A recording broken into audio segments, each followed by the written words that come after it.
Tanawa mag-construct ni kasada ning US idol. Murag mas daghan pa ang bakal kaysa semento.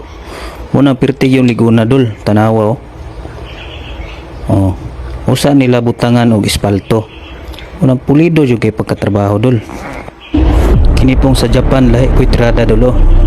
Pasiritan nila espalto nya sa pawan nila og balas. Pagkahuman, butangan dayag espalto nga baga mo nilang finished product. Imagine ra guni dolo. Alas 11 sa gabi gisugdan ang trabaho. Pero alas 7 sa buntag dol, murarag way nahitabo. Kaning sa China lahi ko'y tirada dol. Tanawa nilang pag-construct og kalsada oh. Paspas po kay dol. Kanang puti nga nagsunod dol mo ni tigpauga sa semento, tanawa dol pating dali aram human. Kani gi kuyaw kay dol. Patuloy tayo nagbubukas at nagkukumpuni. Pilipinas sa kag makakitag kalsada dol nga bisag wala pa naguba giayo na pod tanawa kuyaw jud kay mo trabaho ning taga DP dol pirtig yung kugihana tanawa dol oh.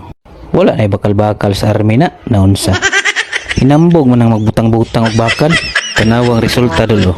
Saha na lay kulang dol pwede na ka magtanom.